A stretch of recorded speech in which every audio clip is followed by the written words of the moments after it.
అంబేద్కర్ కోనసీమ జిల్లా మల్కిపురం మండలం ఇరుసమండ గ్రామంలో జరిగిన ఓఎన్జీసీ బ్లోఅవుట్ ఘటనపై రాజోలు ఎమ్మెల్యే దేవవర ప్రసాద్ తీవ్రంగా స్పందించారు. ఓఎన్జీసీ అధికారులు బాధ్యతారహితంగా వ్యవహరిస్తున్నారని ఆగ్రహం వ్యక్తం చేశారు. నిక్షేపాలు వెలికి తీయడానికి ముందు స్థానిక ప్రజలకు, ప్రజాప్రతినిధులకు తప్పనిసరిగా సమాచారం ఇవ్వాలని స్పష్టం చేశారు. మాకు చెప్పకుండా ఆయిల్ బావుల నుంచి నిక్షేపాలు వెలికి తీస్తే తాను ఎట్టి పరిస్థితుల్లోనూ ఒప్పుకోనని స్పష్టం చేశారు. లక్కవరం ప్రాంతంలో 50 కోట్ల రూపాయల వ్యయంతో మల్టీ స్పెషాలిటీ ఆసుపత్రిని ఓఎన్జీసీ నిర్మించి ఇవ్వాలని కోరారు. హాస్పిటల్ లాంటిది కన్స్ట్రక్ట్ చేస్తే బాగుంటుంది అనేది నా ఐడియా. ఒక మంచి హాస్పిటల్, ఎందుకంటే ఆ ఏరియా నుంచి రావాలంటే ఇక్కడ అమలాపురం రావాల్సి వస్తుంది. అదే ఒక యాక్సిడెంట్ జరుగుంటే నిన్న వాళ్ళు అమలాపురం రావాల్సి వచ్చే పరిస్థితి. కాబట్టి లక్కవరం సెంట్రల్ ప్లేస్గా చూసుకుని ఒక హాస్పిటల్ ఏదైనా ఓఎన్జీసీ వారి బ్రాండ్ పేరుతో కట్టించి ఇచ్చినట్టయితే that will be great advantage for our area. మీరు గత 20 సంవత్సరాలుగా మా కాన్స్టిట్యున్సీ నుంచి ఎంతో ఆయిల్ డ్రిల్ చేసుకున్న న్యాచురల్ గ్యాస్ని తయారు చేసుకుని తరలించారు. దానికి మాకు అభ్యంతరాలు లేవు, కానీ బట్ అట్లీస్ట్ ఏదో కొంత మీ ఎక్స్ప్రెషన్ ఉంటుంది కదా, ఓఎన్జీసీ చేసిందనే ఒక మంచి పేరు ఉంటుంది అనేది ఒక రిక్వెస్ట్ నేను చేస్తా ఉన్నాను. ఒక మల్టీ స్పెషాలిటీ ఒక 20-25 crores వర్త్ ఆఫ్ హాస్పిటల్ ఒకటి పెట్టినట్టయితే సెంట్రల్లీ లొకేటెడ్ 60 గ్రామాలకు సెంట్రల్ ప్లేస్ లక్కవరం అంటే చుట్టూ బోల్డన్ని గ్రామాలు ఉంటాయి. అది కూడా కన్సిడర్ చేస్తే బాగుంటాయి. మిగిలిన వాళ్ళకి ఏమైనా ఎంప్లాయ్మెంట్ ఆపర్చునిటీస్ ఇచ్చినట్టయితే బాగుంటుందని చెప్పి నేను ఫీల్ అవుతాను. No, the thing is actually, yes, you can brief exactly 2 minutes. Meer okkasari, what is the plan of action for next 2 days? When are you going to douse the fire? Okay. When are you going to cap the well? Okkasari can brief.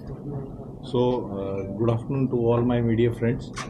So, ONGC as a national oil company, it's our responsibility to restore the well at fastest progress. And you will be happy to know that today that road to the rear part of the well is now functional, and we are extracting, removing all the debris from the well. The intensity of heat and the flame has reduced considerably, so our people are working very near to the well. So the process of debris removal has also picked up. So the positive thing is now very soon we'll be reaching near to the well. We'll be observing it. We'll have a full access to the wellhead area. Then we will take a decision how to cap it. So very soon we'll be having a breakthrough in it. So because the fire, the intensity of the hydrocarbon depends on the reservoir, which is a natural source. So I can say that minimum say 6 to 7 days, or maybe earlier if we are lucky enough, if the pressure subsides further, and maybe little more than 5th రోజు Monday morning at around 11:30కి జరిగిన incident around 12:30కి ignition జరిగింది. So already brief చేసాము regarding the issue, అందరికీ తెలుసు. So yesterday ఈవినింగ్కి everything was controlled. So అక్కడికి మన ఎంతమంది ఒక 4 విలేజెస్ ఎఫెక్ట్ అయ్యాయి. ఆ 4 విలేజెస్లో ఉన్న ప్రజలందరికీ కూడా they have gone back to their homes and normalcy restore అయింది. But still there are some apprehensions. అవన్నీ కూడా క్లియర్గా లోకల్ పబ్లిక్ రిప్రజెంటేటివ్స్తో, ఓఎన్జీసీ అఫీషియల్స్తో, లోకల్ పబ్లిక్ అందరికీ కూడా మాట్లాడడం జరిగింది. సచ్ దట్ ఇలాంటి రైట్ నో అయితే దెర్ ఈస్ నో ఇష్యూ, మీరు పీస్ఫుల్గా అక్కడ ఉండొచ్చు అని చెప్పేసి కన్ఫర్మేషన్ ఇవ్వడం జరిగింది.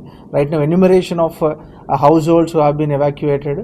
అక్కడ ఎన్ని కొబ్బరి చెట్లు ఎగ్జాక్ట్ నెంబర్స్లో పాడైపోయాయి, ఎన్ని ఎకరాల్లో పాడైపోయింది, సో అక్కడ రీస్టోరేషన్ డ్యామేజెస్ ఏమేమి జరిగాయి, అక్కడ మనం ఎక్స్ట్రా ఏమేమి రోడ్లు వేసాము, ఎక్కడి నుంచి వాటర్ కలెక్ట్ చేస్తున్నాము, సో అవన్నీ కూడా ఎన్యూమరేషన్ జరుగుతుందండి right now.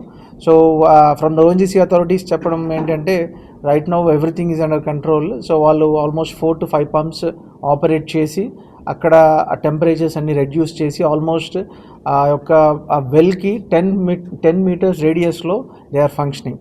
So 10 to 15 meters రేడియస్లో ఇప్పుడు వాళ్ళ టీమ్స్ వర్క్ చేస్తున్నారు. సచ్ దట్ ఏదన్నా డెఫిషియన్సీస్ ఉన్నాయా, హౌ డిడ్ ఇట్ హ్యాపెన్ అనేది ఎంక్వైరీ జరుగుతుంది. అండ్ క్యాపింగ్ అనేది ఎన్ని